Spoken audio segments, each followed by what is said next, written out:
சௌந்தர்யா வந்து அந்த 5 லேக்ஸ் எடுக்கிறதுக்கு ஓடிட்டு திரும்ப வந்துட்டாங்க. அதை நிறைய பேர் பார்த்துருப்பீங்க. பட் அவங்க ஃபாஸ்ட்டாக தான் ஓடி இருக்காங்க. நான் நினச்சேன் சௌந்தர்யாலாம் ரொம்ப ஸ்லோவாக ஓடுவாங்கன்னு. பட் ஃபாஸ்ட்டாக ஓடி அந்த பணப்பட்டி கிட்ட வரைக்கும் போயிட்டாங்க. கொஞ்சம் டிஸ்டன்ஸ் தான் இருக்குது, பட் ரிஸ்க் எடுக்க வேணாம் அப்படின்னு சொல்லி திரும்பி வந்துட்டாங்க. எனக்கு என்னவோ அவங்க வந்து ஃபேக்காக பண்ண மாதிரி எனக்கு பார்க்குறதுக்கு அப்படி தெரியலை. அவங்க போயிட்டு சரி நம்ம எதாவது மாட்டிக்குவோம், அப்புறம் நம்ம மொத்தமும் போச்சு, நம்ம வந்து வின்னர், ஏன்னா அவங்க வந்து ஒரு வின்னர் பொட்டென்ஷியல் கண்டஸ்டன்ட் அட்லீஸ்ட் அவங்க நினச்சிட்டு இருப்பாங்க. ஏன்னா வந்து நிறைய கிளாப்ஸ் அவங்களுக்கு கிடச்சிருக்கு. அதனால அவங்க வந்து கண்டிப்பாக நம்ம வின்னர் ஆகிறதுக்கு நிறைய சான்சஸ் இருக்குதுன்னு அவங்க நினச்சிட்டு இருப்பாங்க.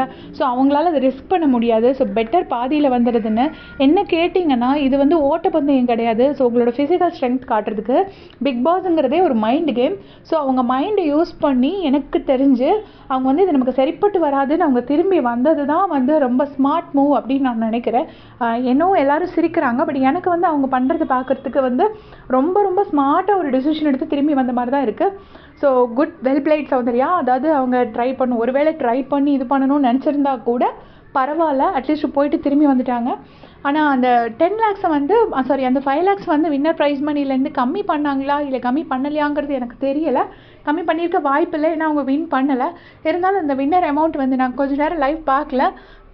வின்னர் அமௌண்ட் வந்து டெலிகாஸ்ட் ஆச்சு, அது கம்மி பண்ணியிருக்காங்களா என்ன நீங்கள் பார்த்தீங்கன்னா மறக்காமல் கமெண்ட் செக்ஷனில் சொல்லுங்கள். Thanks for